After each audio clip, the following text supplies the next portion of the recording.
exploring new landscapes, learning about different cultures, connecting people to our planet.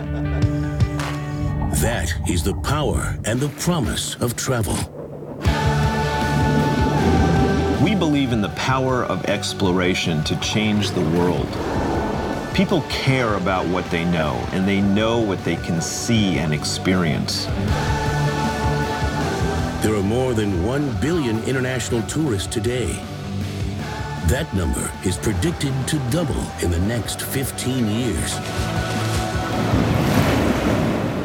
We live on this incredibly beautiful, diverse, and fragile planet. We have more ways to explore that planet, and with that comes an even greater responsibility. I want to work to make this place stay the way it is. We believe that we can help create a sustainable future for tourism and the planet. It's a story about hope and a new relationship of humans with nature. We can transform global tourism to be a positive force to help save our planet. Now is the time. Environmentally friendly practices, protection of our cultural and natural heritage, direct benefits for local communities. National Geographic and ITB Berlin honor the sustainable tourism visionaries today who are changing the way we travel for a better tomorrow. Welcome to the 2016 World Legacy Awards.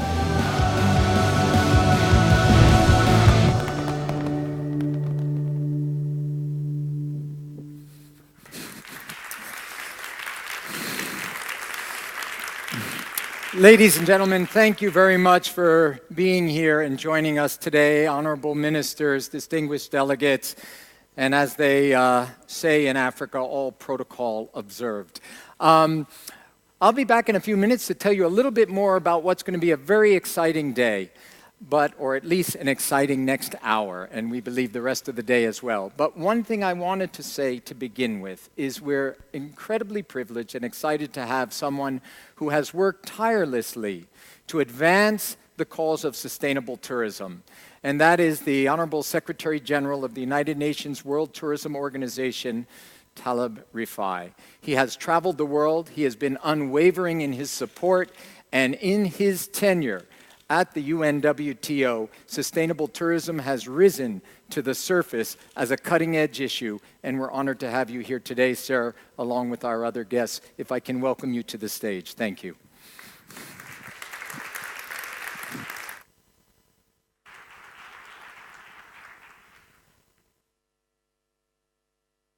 Thank you so much, Kostas.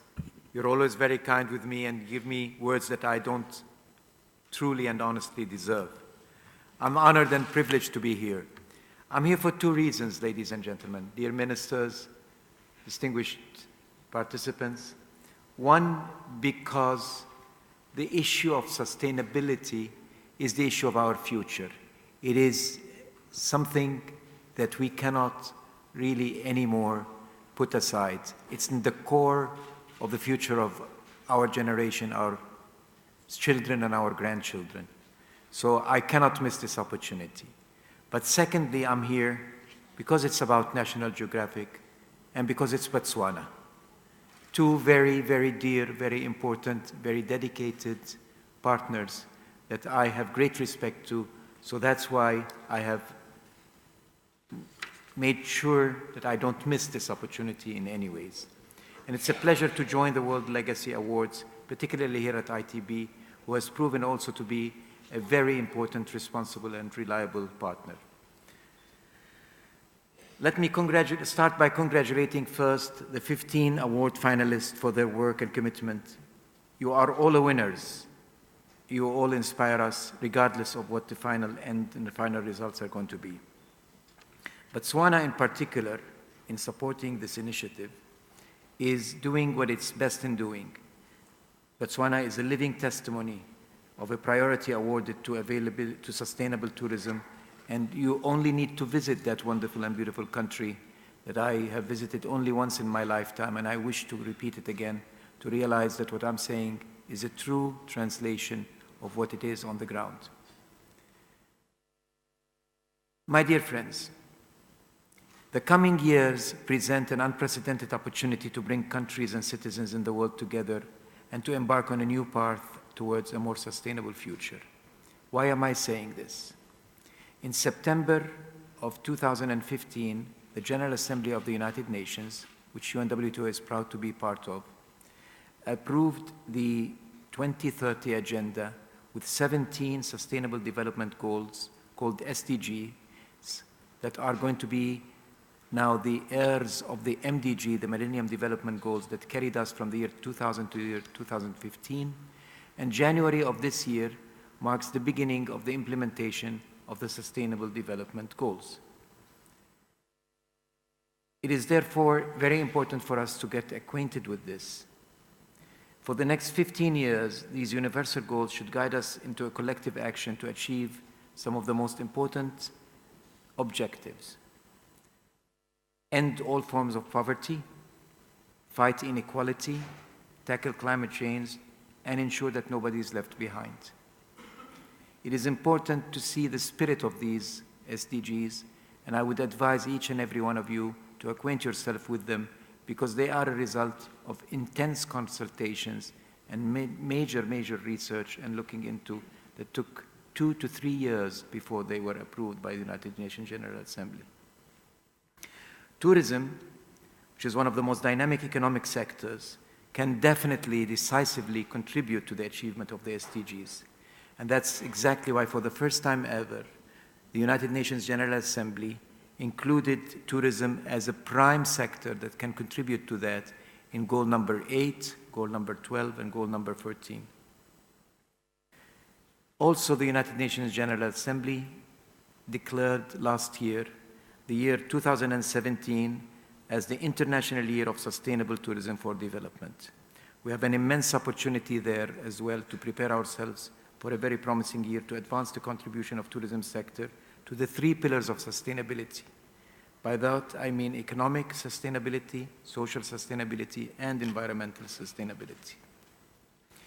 It is important to keep in mind, my dear friends, that while we are all here at ITB to make sure that our industry grows, remains competitive, and reflects good on our businesses and our economy, what is more important is the contribution of this sector to making this world a better place.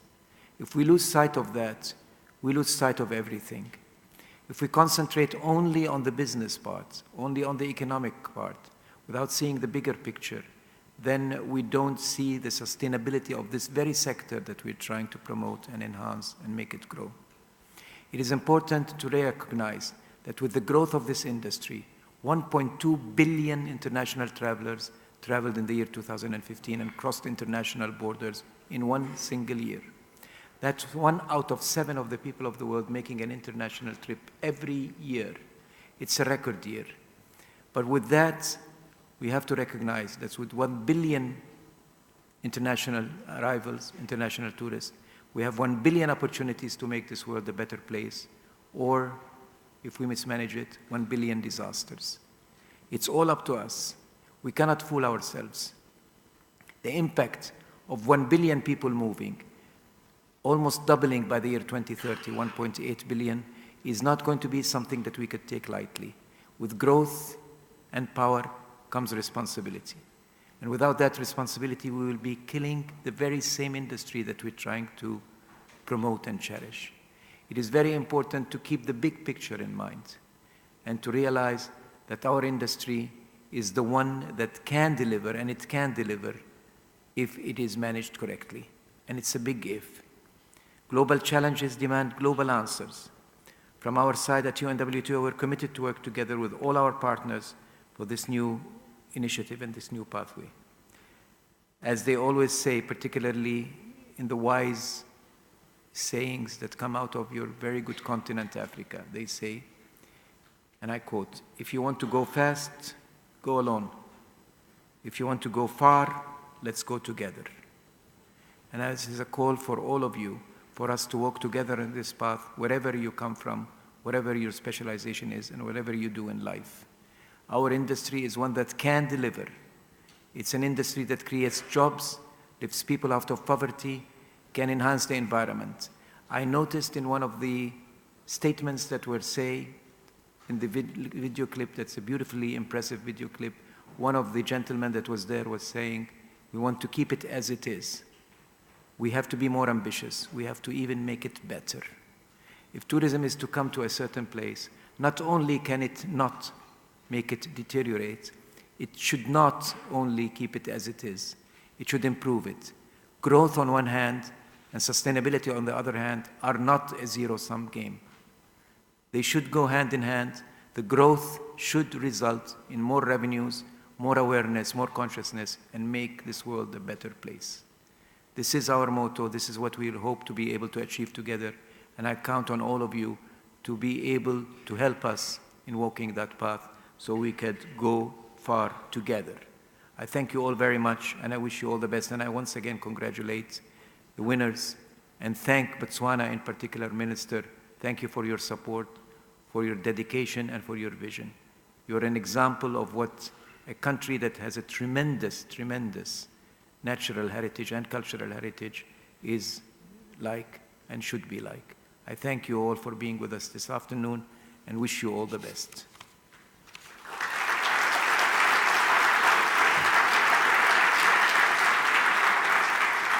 Thank you very much. Thank you, Mr. Secretary General, for your inspiring words. You know, this journey, and as he said, if you want to go fast, go alone, but if you want to go far, then go together. And thinking about that, I was thinking about the distance that was traveled. 14 years ago, when I first had an opportunity to talk about some of these issues at the World Travel and Tourism Council, the notion of tourism businesses, CEOs of hospitality groups, of airlines, of cruise lines, etc., having a conversation about things like protecting endangered species and so on, it seemed strange. It seemed odd and it seemed out of place. Yet last night, for any of you who attended the opening ceremony of ITB, it was really incredible because there we had the Secretary of State of Germany telling us about the importance of sustainable tourism, telling us about our responsibility as travelers, and telling us about our responsibility as businesses to address the fundamental issues around sustainability based from human rights to protecting iconic and endangered species around the world. So we've made a huge journey together so far, but it's more than that. And you know, sometimes people will say, well, gee, is this just a trend, sustainable tourism? You know, isn't this just a trend? What was it last year or a few years ago? What's it going to be in a few years? Let me be clear in saying this to you. Sustainable tourism is not a trend. It is a transformation. I don't know of many trends that have been going on for the last 30 years, and that is the trajectory of sustainable tourism. We heard just now from the Secretary General about the size of this incredible industry called travel and tourism.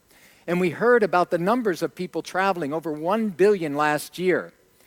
Now, if you think about it for a moment, in 1950, there were 25 million international tourist arrivals. That's the language they use when they describe this. And we just heard from the Secretary General that there were 1.2 billion, and they're predicting as many as doubling that, almost 2 billion by 2030. So we are in a very important and significant moment. And there's something else to keep in mind, another little statistic that's worthy. And that is this: 70% of all life on Earth, life as defined by the number of species on our planet, what we call diversity or biodiversity, we are part of that. Humans are part of that, okay? 70% of all species, all fauna and flora, exist on just roughly 4.5% of the Earth's surface. So in other words, less than 5% of our planet holds 70% of all life as we know it. And here's something else that's interesting. Tourism is growing most rapidly in those same areas. And another factor, in this same 5% of our Earth's surface and our terrestrial environment, this is the make or break world of survival for millions of people suffering and struggling in poverty. This same 4% approximately of land is the home of the world's last indigenous peoples, struggling to maintain their rights, their dignity, in a world that's changing rapidly around them. So we are at a historic crossroads where tourism is growing rapidly in the very places that harbor the most important life on our planet, in the very parts of our world where people are struggling to make ends meet.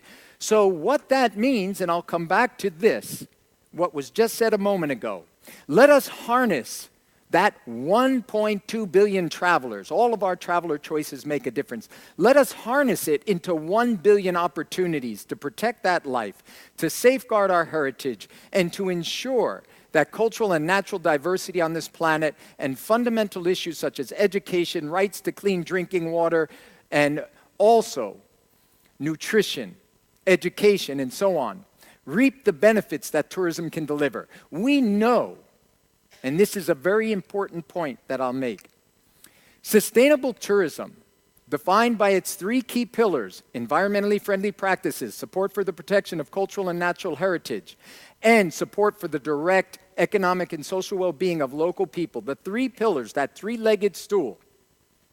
Sustainable tourism is no longer a question of, does it work? Might it help? The answer is, we know it works. You're going to meet 15 finalists here that are proving that. There are hundreds of others. There are case studies now all around the world. So the question isn't, can this help? The question isn't, will it help? The question is, how far can we take it?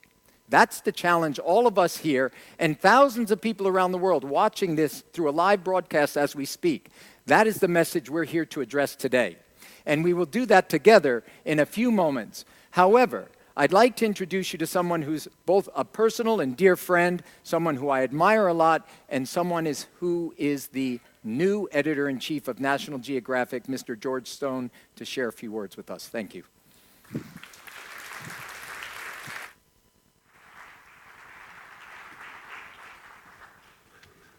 Thank you, Kostas. Professor Conrady, Honorable Secretary General, thank you all for being here. A special thank you to the nominees and winners of the World Legacy Awards. We're very excited to know you, to write about you, and to help promote your very valuable mission. I'm lucky because I'm essentially a professional traveler, and I feel very lucky every day. I think that's one of the best expressions of personal value in the world is to get out and see the world and to see other people, other cultures, other ways of doing things, and to experience that firsthand and bring those lessons back home. As a friend of mine says, the ultimate destination in travel is, in fact, home. Travel changes us, and then we can change the world. And it's the very best practices that we see when we're traveling that give us the most powerful messages and that keep us traveling. National Geographic inspires people to care about the world. National Geographic Traveler inspires people to get out and see it for themselves, because we believe that everyone is an explorer. We believe that travel is a lifelong, ongoing engagement with the world, and we express this in a lot of different ways. We have National Geographic Traveler magazine, including 17 international editions. We have digital, social. We have National Geographic Expeditions and Journeys, which are tour packages that take people all around the world, that introduce and support some of the very visionaries that we're here to celebrate today. Behind all this is a belief in mission, and I feel that National Geographic's World Legacy Awards and Kostas's work really is the very best expression of our position and our mission within sustainable travel, within sustainable tourism, celebrating the individuals, the organizations, and the companies that are behind the very best practices that maintain destinations for generations to come to enjoy. So thank you for being here. It's my great honor to thank the Honorable Minister of Tourism and the Environment of Botswana, Shakedi Kama, and thank you again, and congratulations, nominees and winners.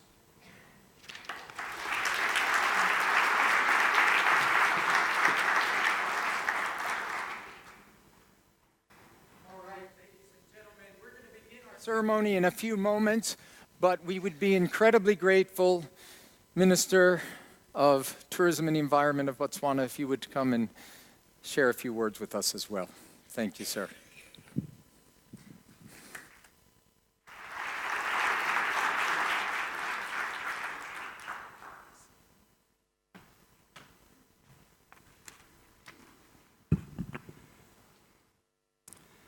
Honorable Minister Howard from Colombia,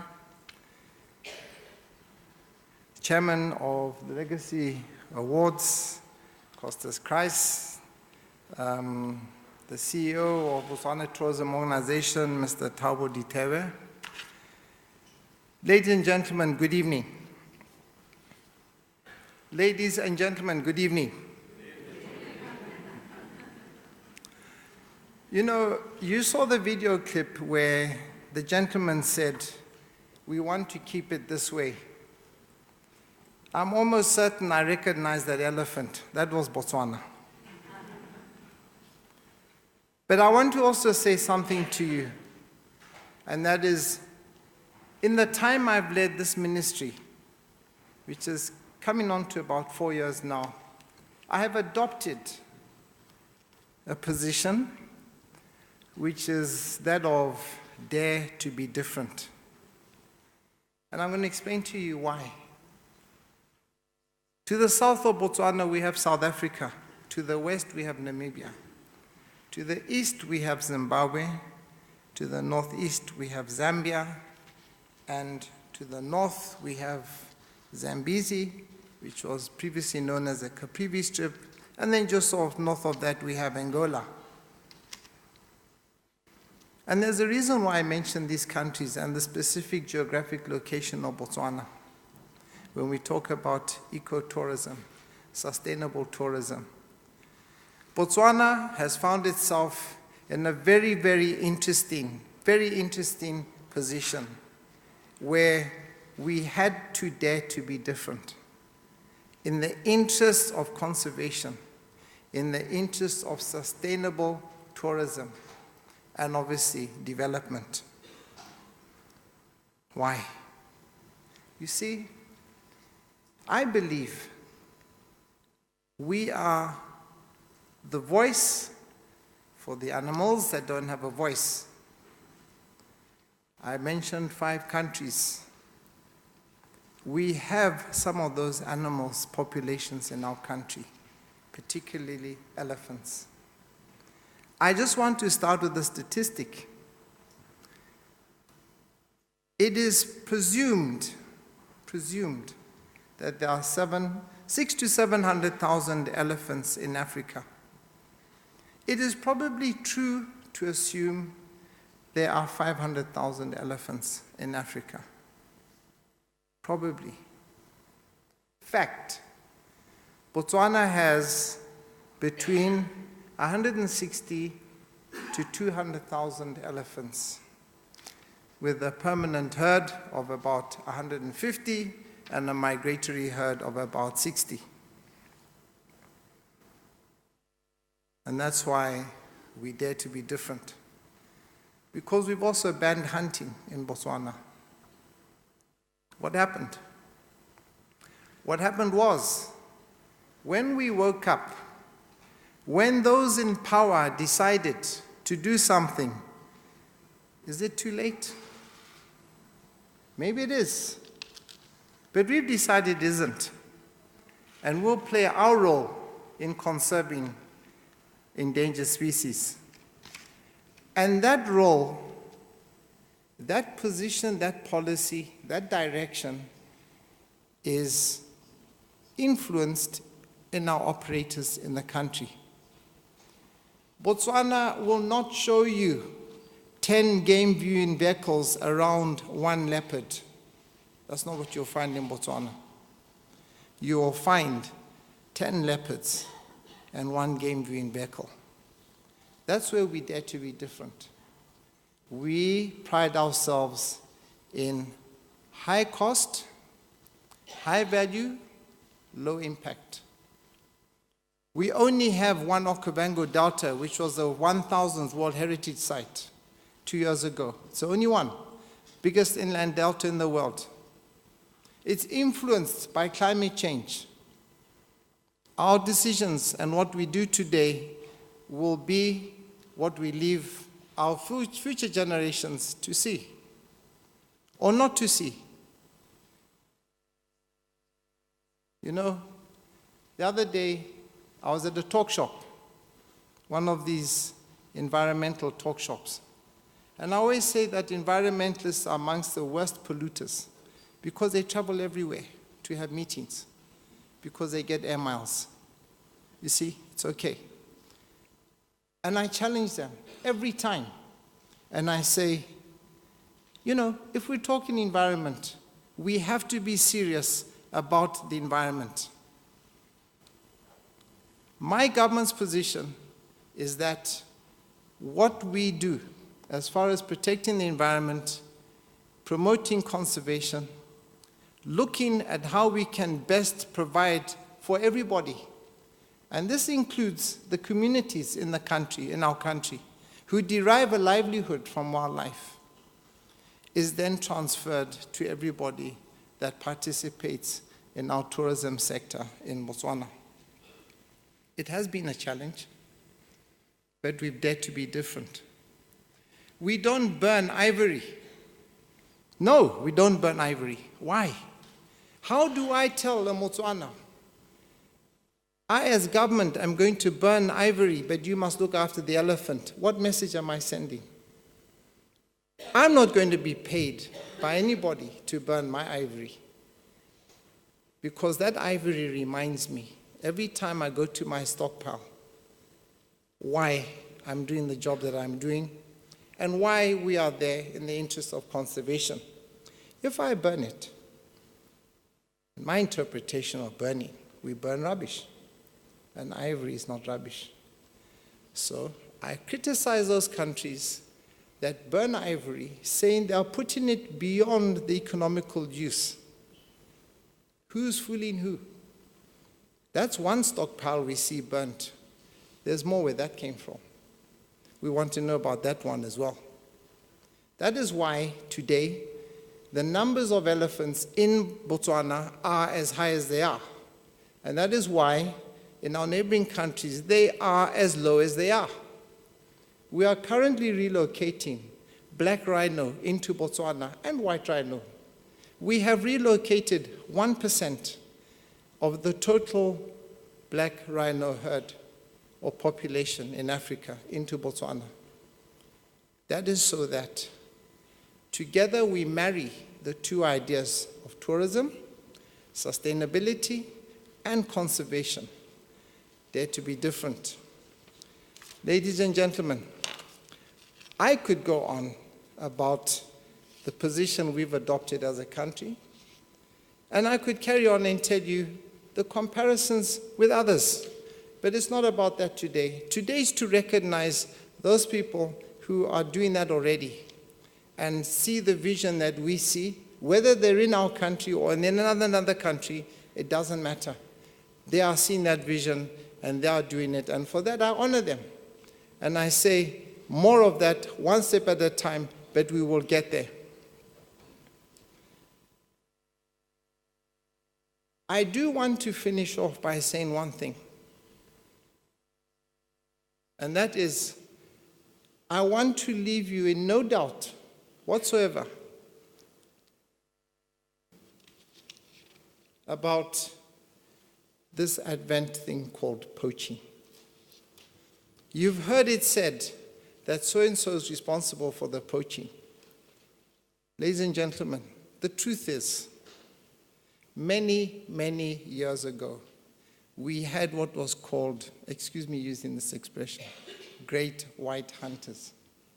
And the pictures depicting movements of ivory. And they became trophies. That was stopped. But the fact remains that nothing changed, because today they're called poachers. There's no difference. But who's to blame? Is it the end user? Or is it where the ivory comes from? I have never seen anybody other than an African poach our resource. And they poach because they're allowed to, or they believe they're on a mission to. Eventually, if leadership does not show the road, the light, the way, we will have nothing left. Are these poachers messengers? In Botswana, our president has put all our law enforcement agencies to work on anti-poaching, all of them. And that is why today we have probably the lowest poaching incidences of any African range state country. And I stand here and I'm proud to say that, but it's come at a cost. A cost as a middle income economy. We have lost our traditional donors because they say, Botswana, you're doing a good job. You don't need our help. We'll give it to somebody else. In the last 3.5 years, we have received 3 donations on anti-poaching. The first one was from the Netherlands to the tune of 800,000 euro for forensics. The second was from China to the tune of 1.7 million US dollars for anti-poaching. And more recently, the Italians to the tune of 2 million euro. And to these countries, we appreciate the gesture, we appreciate that commitment, and we appreciate the effort. We really do. But we as Botswana are doing the best that we can. But finally, there's a balance.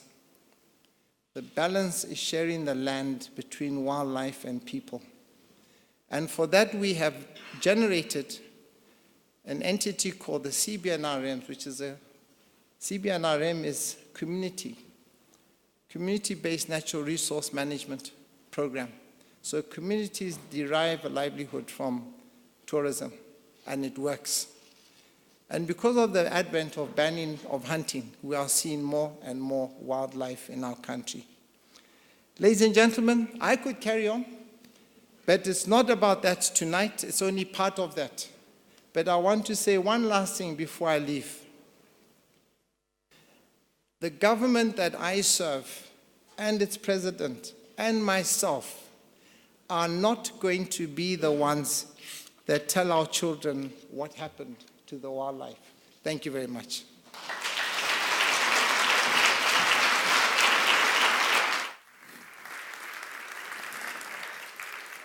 I don't really have the minister's permission to say what I'm going to share with you right now, but I've had the honor of hearing him speak before, and it's always inspiring. Minister, forgive me, but you said something when I heard you speak not too long ago that just resounded in my mind. And what you said, if I recall it correctly, sir, was something along these lines. It's not, let's see if I got this. God will judge the poacher. We will just help to arrange the meeting. So anyway, ladies and gentlemen, it's now time to move on to the main part of our program here. Minister, thank you very, very much for your wise words. They're greatly appreciated, and for your support. I'd like to invite my colleague from ITB, Rika Jean-Francois, to come up to the stage. Rika is responsible for the ITB CSR programs and Responsible Tourism Day. She's my comrade in arms. I'm very happy she's here, and we're ready to begin. So with that note, Rika, when the time's right, I'm just going to ask you, if you don't mind, to open the magic envelope to announce our winners. Our first award category, ladies and gentlemen, is Conserving the Natural World. And that particular category recognizes outstanding support for the preservation of nature, restoring natural habitat, protecting rare and endangered species, whether on land or at sea. We have 3 finalists that are here today. The first one is Arkaba by Wild Bush Luxury, Australia.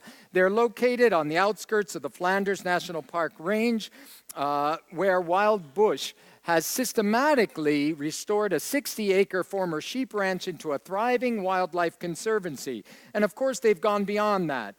They've shared their scientific monitoring of the area's biodiversity with guests, conservation groups, and community members. Wild Bush is also demonstrating that ecotourism can be an important vehicle for nature conservation and rural economic growth.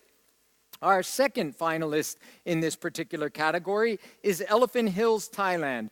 Elephant Hills took a particularly strong position that caught the attention of our judges when they said publicly, stated, we will not support the riding of elephants in any way. These are elephants that are being rehabilitated in Asia. We felt that message is a very, very important one. In addition to that, Elephant Hills, with their 2 tented camps bordering remote Khao Sok National Park, is focusing on preservation of the wild Asian elephant, as well as educating people about the plight of conservation facing elephants. And we heard the minister talk about Africa, and of course in Asia, the situation is equally alarming and concerning. Our third finalist in this category is Grupo Ecológico Sierra Gorda, Mexico. This is a grassroots community organization. They've been instrumental in the creation and maintenance of the Sierra Gorda Biosphere Reserve, an area of biodiversity rich in Mexico. You heard me talk about biodiversity hotspots. This is one of those biodiversity hotspots. This is one of those less than 5% of the Earth's surface that contains the most life on our planet. And of course, Sierra Gorda has worked tirelessly to build a conservation economy by working with local people in terms of helping them engage in the conservation front, address fundamental issues around human need and the protection of nature. Rika, please. Do the special thing. This is the moment we're waiting for. And the winner is Grupo Ecológico Sierra Gorda. Please come on stage.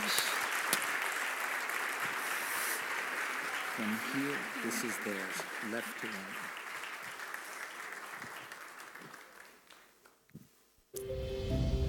Please welcome the her on Conserving stage. the Natural World Award honors Grupo Ecológico Sierra Gorda for the creation and maintenance of central Mexico's Sierra Gorda Biosphere Reserve. This unique region is home to diverse ecosystems, including a massive sinkhole that serves as a nesting ground for endangered macaws. Sierra Gorda supports a conservation economy that includes 83 ecotourism businesses and protects nearly 1 million acres of natural habitat through successful community partnerships. Congratulations to Grupo Ecológico Sierra Gorda, the 2016 World Legacy Awards winner for conserving the natural world. Woo.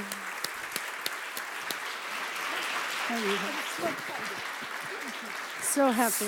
Here you go. Congratulations to you. Congratulations. Please say a few words. Please say a few words. I'm holding it. I'm kind of short lady. What about if I do this?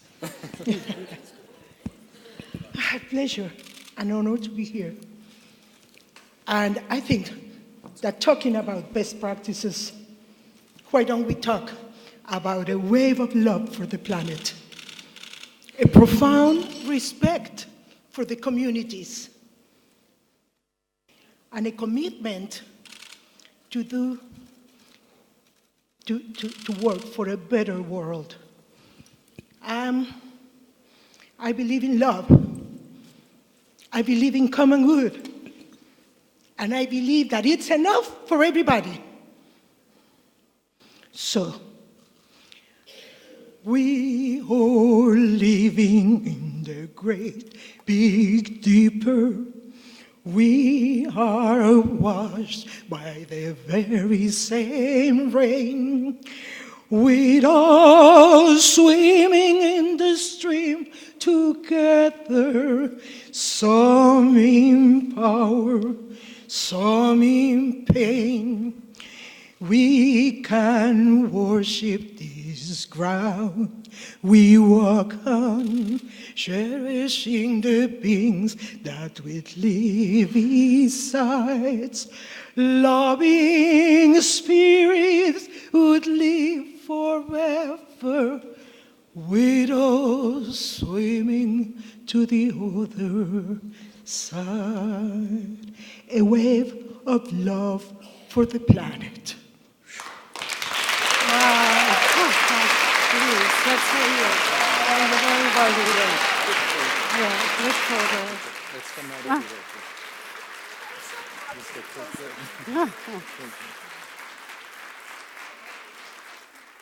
Thank you. Thank you. Step off that side.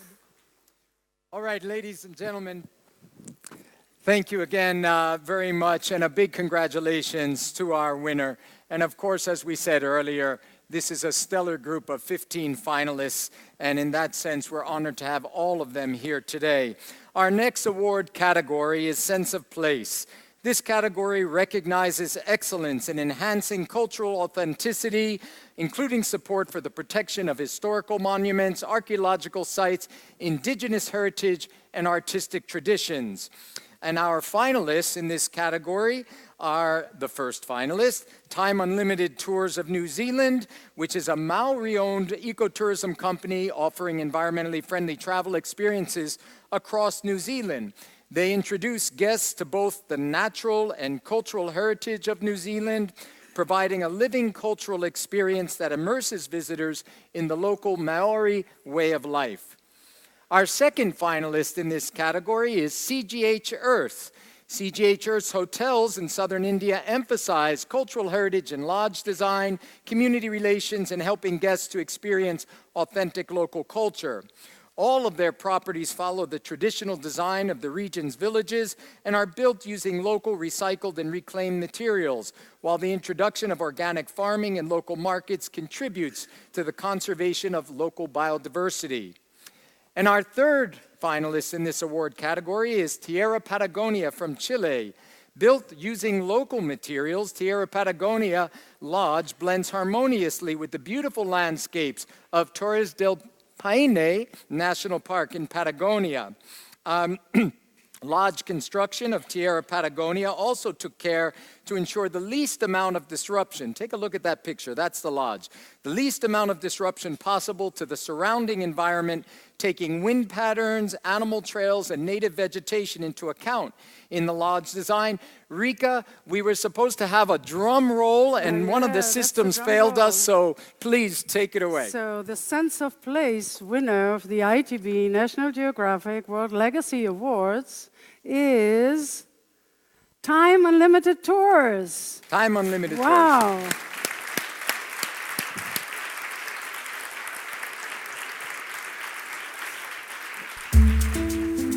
The Sense of Place Award honors Time Unlimited Tours for successfully working with the Maori people to showcase their cultural heritage. Time's co-founder is a descendant of the two Maori chiefs who signed the 1840 treaty that became New Zealand's founding document. Time shares Maori living culture by crafting personalized journeys through New Zealand based upon Turunga Wewe, or sense of place, in the ancestral Maori language, an approach that embraces care for local people and for nature. Congratulations to Time Unlimited Tours, the 2016 World Legacy Awards winner for Sense of Place. Congratulations. I get it out. Tēnā koutou, tēnā koutou, tēnā koutou katoa, ngā mihi nui, kia koutou, haere mai ki Tamaki Makaurau, haere mai ki Aotearoa, haere mai ki Time Unlimited Tours. For a start, I'm not Maori. I'm joint founder and director of Time Unlimited Tours, which stands for to integrate Maori experiences, to improve my environment, or tourism international meetings and events.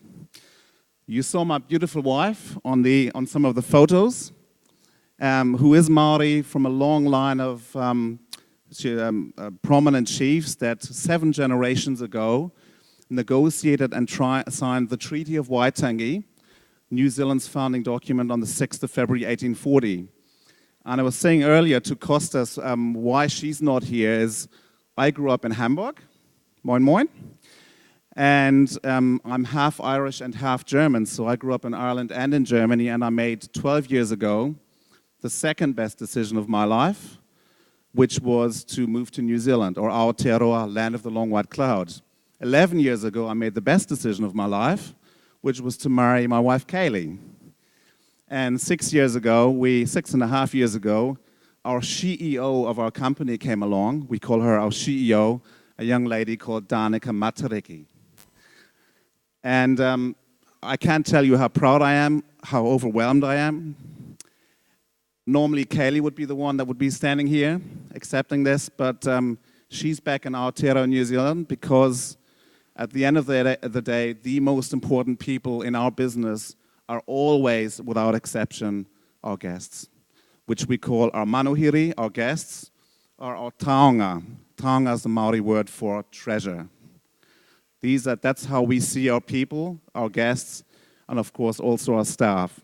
So yeah, I just want to say, I guess on behalf of New Zealand in a way, we were the only finalists from New Zealand, from Tamaki Makaurau, place or made and desired by 100 lovers. That's the original name for Auckland.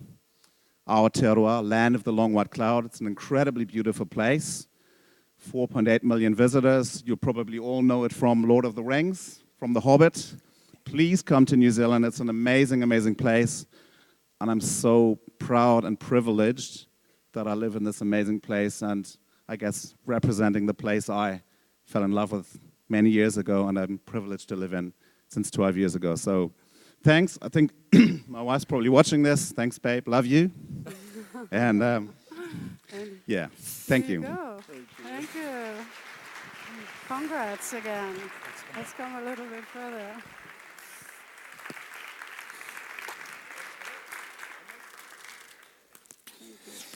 All right. Well, and yes, as a reminder, there are many people watching this in faraway places. And greetings to all of you in their faraway places that are not here with us in Berlin for this special occasion. It's a great pleasure for me to announce the next award category. That's Earth Changers. And Earth Changers recognizes cutting-edge leadership in environmentally friendly business practices and green technology, from renewable energy and water conservation to zero waste systems and carbon emissions reduction. And moving forward to our finalists in this particular category, the first one I'd like to introduce to you is Laguna Lodge from Guatemala. Laguna Lodge is focused on environmental responsibility, including solar power, along with tracking and monitoring energy, water, waste, and purchasing. Of course, I just want to add that there is a lot more that all these finalists do, and you can learn about them on the World Legacy Awards website, worldlegacyawards.com.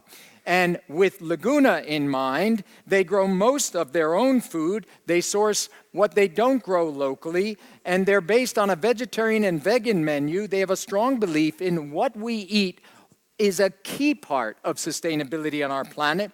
They also offer cooking classes and highlights of environmentally responsible benefits of our individual food choices. Our second finalist in this category is Mission Hills, China, demonstrating that environmental responsibility can be adopted across the Chinese tourism industry, including at the large resort level. We know there's great work being done in the trenches of eco-lodges around the world. Can we scale that up into the large resort level? Well, that's what this finalist has focused on. They published a sustainability manual in Chinese and English and are one of the first resort companies in mainland China to engage in green operations. They also partnered with World Wildlife Fund in an education campaign against the sale of ivory and shark fin, and they have also engaged in events to raise funds for conservation of those particular two species I just mentioned. Our last and final finalist in this award category is Inspira Santa Marta Hotel of Portugal. Located in Lisbon, Inspira Marta works to minimize negative impacts on the environment, implement environmentally friendly operations, and serve as a role model for Portugal's tourism industry. This urban-based property, in addition, is carefully tracking their energy and water use. They have a green squad to provide leadership in implementing innovative sustainable tourism ideas, both in the hotel and in the surrounding community. And the drum roll goes to Rika to open the envelope. Yeah, because all those finalists are really great, you know, and the judges really did a great job because it's so difficult to decide. Everybody's really great of those finalists. And the Oscar goes to China, Mission Hills. Mission Hills, China.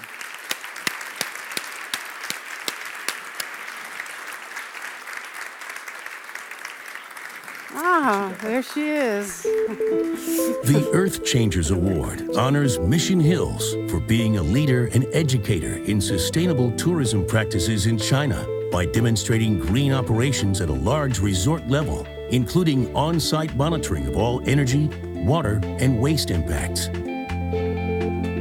They establish a high-tech field station for scientists who monitor climate change and introduced solar-powered golf carts, hand weeding, and solar pest control that earned the Gulf Environment Organization's flagship certification.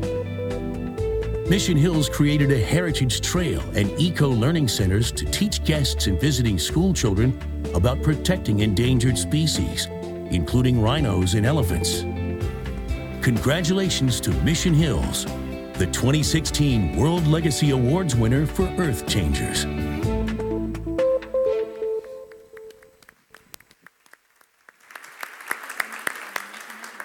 Legacy Awards for these recognitions.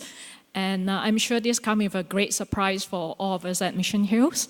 And Dr. Ken Chu is our chairman and CEO, and he is also the visionary behind all our sustainable achievement. So I'm sure these recognitions will be a great delight to him. And our group missions is to inspire happy, healthy, and harmonious lifestyle based on living harmonious with the environment.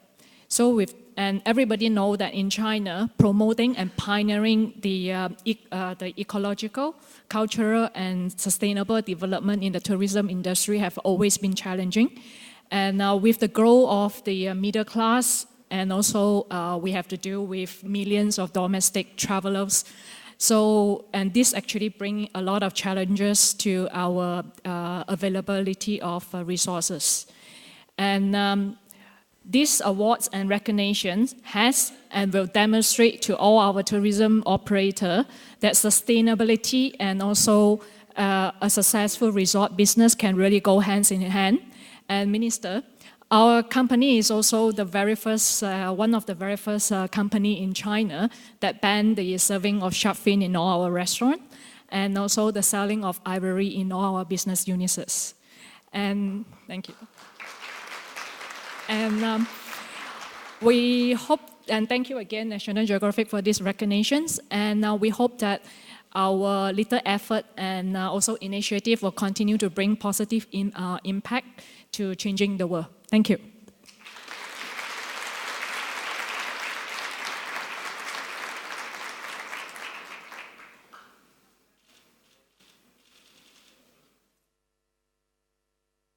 All right, ladies and gentlemen, we have 2 award categories left, and then we wrap up our ceremony for today. The next category is called Engaging Communities. And Engaging Communities recognizes direct and tangible economic and social benefits that improve local livelihoods, including training and capacity building, fair wages and benefits, community development, healthcare, and education. The first of our finalists in this award category is Abercrombie & Kent Philanthropy. Of course, Abercrombie & Kent Philanthropy is the flip side of the coin that worked with the parent company, Abercrombie & Kent, supporting conservation and community projects across their global travel portfolio. Abercrombie & Kent Philanthropy focuses on 4 main goals in interacting with local communities: education, conservation, healthcare, and micro-enterprise small business development, sponsoring projects that its guests can also visit. Our second finalist in this award category is the Bush Camp Company from Zambia. Bush Camp's guiding principle is that protecting nature means to fully integrate and involve the local community in management and decision-making. Bush Camp supports projects in the Luangwa area that help conserve wildlife and support education, healthcare, and other community development initiatives through the Luangwa Conservation and Community Fund. And our third finalist in this award category is the Grupos Green Futures Foundation from South Africa. This nonprofit arm of the Grupos Private Nature Reserve Luxury Resort, the foundation focuses on community-based training and capacity building to support poverty alleviation. They provide education and upward job mobility and advance nature conservation in the high biodiversity region of South Africa known as the Cape Fimbos or the Cape Floral Kingdom. Okay, Rika, one more after this. Who's the winner? They're on the edge of their seats. So here we go. And the winner is the Bushcamp Company. Bushcamp, congratulations.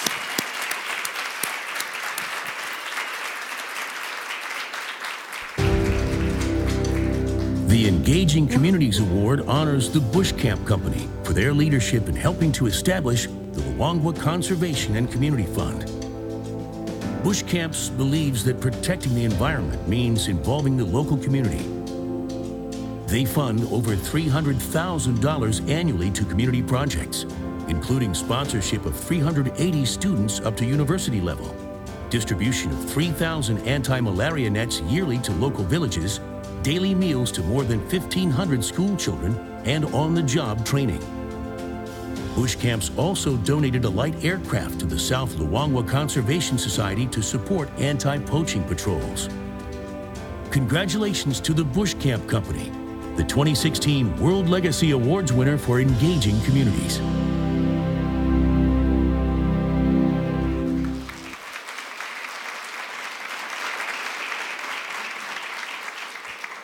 Okay, so I didn't think we'd win, so I didn't actually prepare anything, and I'm not going to sing, that's for sure. I just want to say thank you. It's really encouraging that a small company located in a single national park in Zambia can win this award. And I think it's proof, first of all, I don't really see it as a competition. We're all working toward the same goal, and it's encouraging to see everyone here today and to see that engaging communities and working with the local people really can make a difference. We're working in three main areas. We worked with the local communities to find out what their concerns were, because if they don't succeed, we don't succeed, and vice versa. It's a united effort.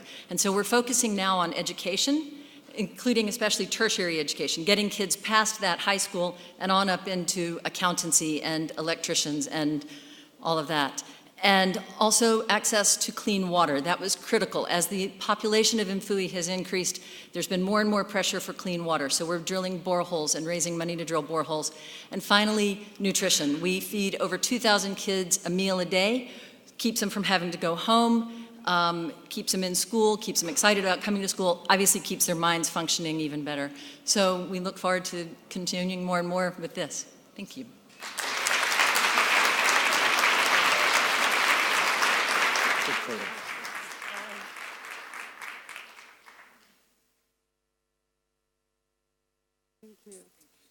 Okay, ladies and gentlemen, we're at our final award category. We'll be wrapping up in just a few moments. This is the Destination Leadership Award, where we take a lot of the principles we've been talking about in all these categories and apply them to the large scale. The Destination Leadership Award recognizes, of course, destination stewardship from cities to countries to regions that are demonstrating environmental best practices, protection of cultural and natural heritage, benefits to local people, and of course, educating travelers also on the importance of sustainable tourism.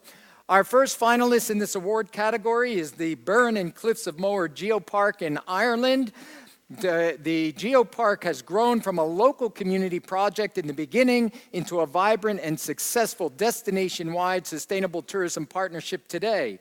Among other things, local villagers, the private sector, and municipal authorities have come together to work collectively to demonstrate the power of well-planned and managed tourism to improve local livelihoods, provide a high-quality visitor experience, and especially to keep alive the rural way of life in Ireland and to address issues of rural-urban migration by bringing life back into the small communities that dot Ireland's western coast.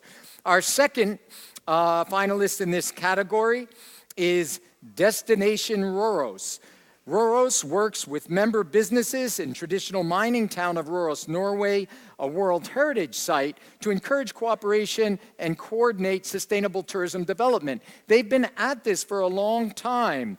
Through a comprehensive system of monitoring, evaluation, training, and capacity building, Destination Røros continues the implementation of sustainable tourism practices and serves as a model for other communities in Norway. And our last finalist in the destination category is Travel Oregon from the state of Oregon in the USA. Travel Oregon works with rural communities to improve their lives by supporting sustainable rural economic growth based upon care for local people and care for the environment. They work to promote rural economic development opportunities through such programs as their Rural Tourism Studio, spanning 8 regions in Oregon, in a destination-wide effort to combine marketing, capacity building, and training at the local level. Rika, this is it. The final and the big one, and here we go, and drums and bells. Each of you very inspiring, but the winner is Burren and Cliffs of Moore Geopark. Congratulations. Come on. Come on.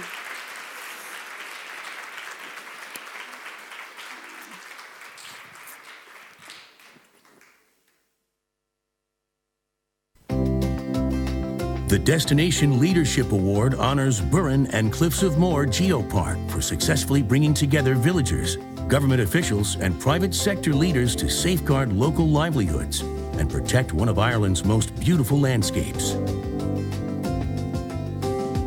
Working with grassroots organizations, including the Burren Ecotourism Network, they established a training and mentoring program for local companies to benchmark green operations and high-quality services.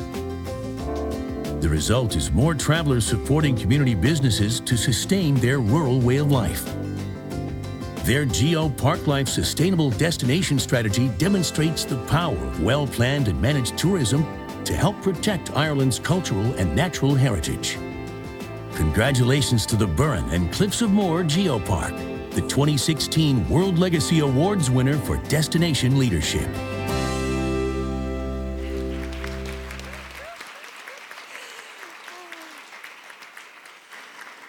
Thank you, National Geographic. It is just amazing that an organization like National Geographic can actually see and recognize what we've been trying to do in the Burren and Cliffs of Moher Geopark for the last 8 years, really. And we Irish, we travel in groups, you know.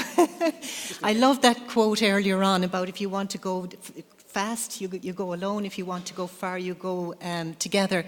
Because that's actually what we're really trying to do in the Geopark. And I have our Deputy Mayor, Mary Howard, here with us. And without the support of the local authority and all of the agencies, both tourism and conservation agencies that work with us, we wouldn't be able to do what we're doing. And we get a lot of funding from Europe as well, which helps our cause.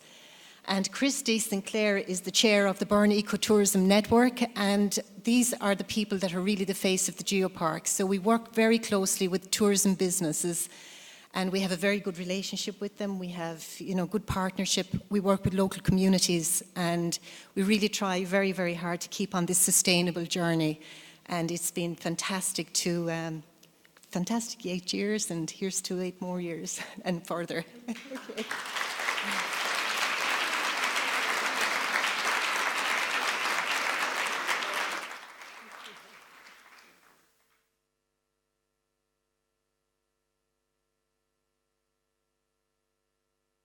Okay, thank you, ladies and gentlemen.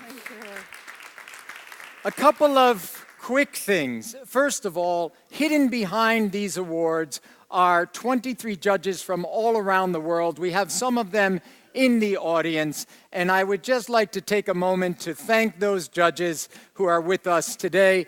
If you're here, please take a stand up. Please, Vice Minister and others, please.